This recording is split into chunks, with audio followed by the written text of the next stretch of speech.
All right, ladies and gentlemen, welcome back here to the place where everything is twice as nice. And tonight it's also twice as loud. Roundtree Stadium, they call it Roundtree without the D in Jimbo.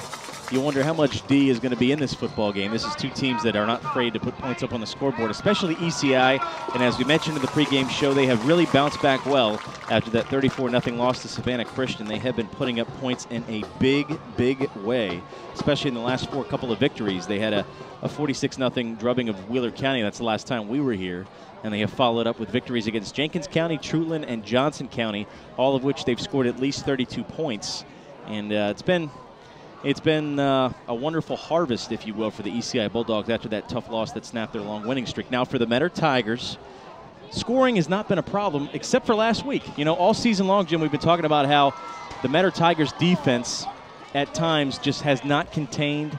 They make initial contact, but they haven't been able to wrap up. Right. Not so the last 2 weeks. 2 weeks ago, of course, they had the 35-0 win against Wheeler County. Last week they lost 20-7, but that 20-7 score, a deceptive one. Absolutely. They only gave up an unbelievably small amount. It was, and I'll take a look at the numbers exactly, they only gave up 103 yards of total offense to Jenkins County, who won the football game on a lot of special teams blunders and a lack of production in the red zone for Metter. So Metter offensively is struggling only inside the 20-yard line. That's really where they get to the well, but they can't seem to fill up the bucket. Well, it's like we said last week, it's kind of a fragmented type performance. You know, they have small areas where they are successful. Their problem is when they get to third down and short, 3rd and 5, they're just simply dropping passes. They have the miscommunication between the quarterback and the receiver. So it's hard to figure, but I'm sure that they know that tonight their concentration levels they got to play their best game of the year tonight, without question. They certainly do. And for the ECI Bulldogs, again, they come into the football game 6-1, 4-0, undefeated in region play. Metter with the loss last week at 2-5, 1-3 in region play. And ECI is a force to be reckoned with, as they are now the 4th-ranked team in the state of Georgia in Class A. And, well, first of all, you got to tip your cap to Region 3A, as 4 of the top 10 teams in the state in Class A come out of Region 3A. So make no mistake about it, this is the best region in the state of Georgia for Class A football. Well, the ECI did, you know, you hear so many times, if you're going to lose early, get out the kinks early. Well, Absolutely. They've done that this year to the T. Well, we got a good crowd. Everybody's into it, and we're ready for a little bit of South Georgia football rivalry style as the Metter Tigers do receive the football and take it just shy of the 30-yard line to get things started for the opening drive here tonight.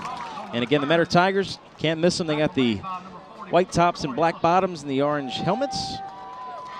And those ECI Bulldogs, much like the Georgia Bulldogs, are red from head to toe.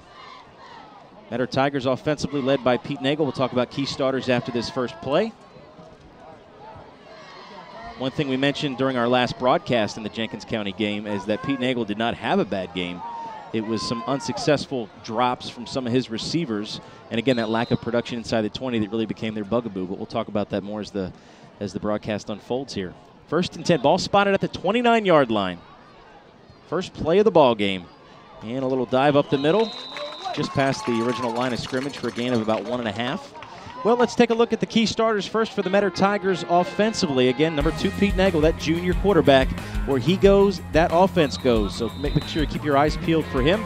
Also, number 20, Dustin Lawrence, who's carried the load this season running the football for the Metter Tigers, and he's done a nice job as well. And number 15, Dean Eason, the junior wide receiver. He has been the go-to guy in recent football games, and they have tried to get him in isolation on man coverage quite a bit in this season. As that pass complete across the 30, and still on his feet. 1st down and more for the Metter Tigers. That one complete to Kyle Smith. Well, let's take a look at the ECI Bulldogs defensively again, coached by Milan Turner. They run that base 50, much like the Metter Tigers. Some key defensive starters. Number 11, Octavius Gordon, the junior defensive end, had 2 block kicks on special teams last week. He has just been a force to be reckoned with.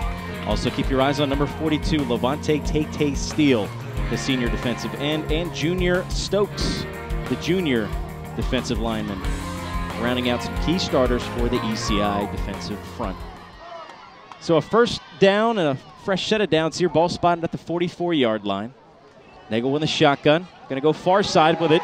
Puts it up top, and that pass is complete. But did he get his feet in bounds? I believe he did. First down, Tigers. Well, so far we see exactly what we said earlier in the pregame that they have to do. They have to be crisp. They have to run good routes. The ball's got to be there, and all of those things have come together here in the first few plays of this drive. It was Dean Eason on the far side of the football field. He is the go-to guy.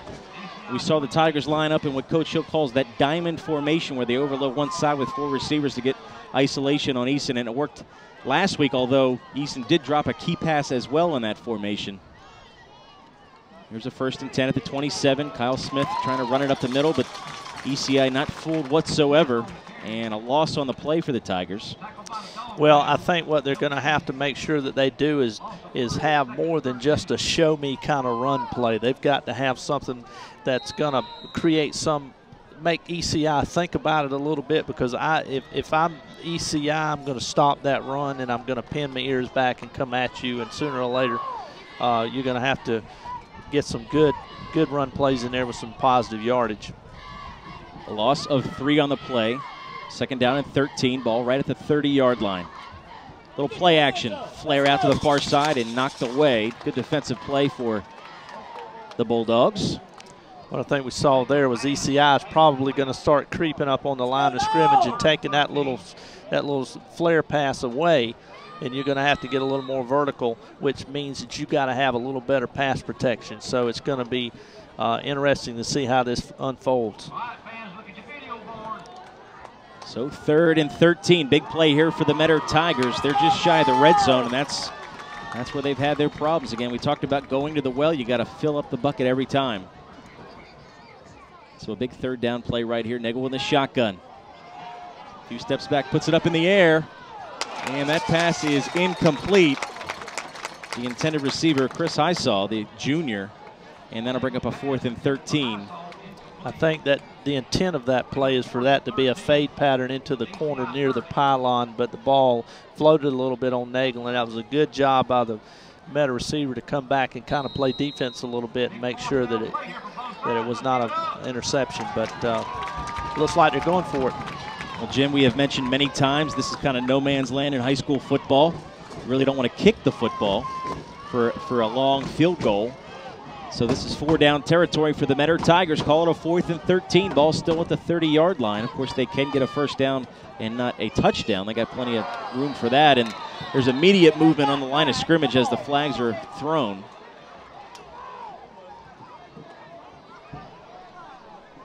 A little bit of encroachment or offsides there, I think. And you are correct. It is on the ECI Bulldogs. So the Tigers will acquire 5 cheap yards, but they'll take what they can get, as now it's a much more manageable 4th down and 8. You'd be surprised how much more your play calling changes just by that penalty. We'll see if they can be successful here. This is where they've had trouble. 9:39 left to go here in the first quarter, still scoreless, and the Metter Tigers in their opening drive. Now spotted at the 25-yard line. Good crowd, good weather. Glad you're with us here on Pineland TV+.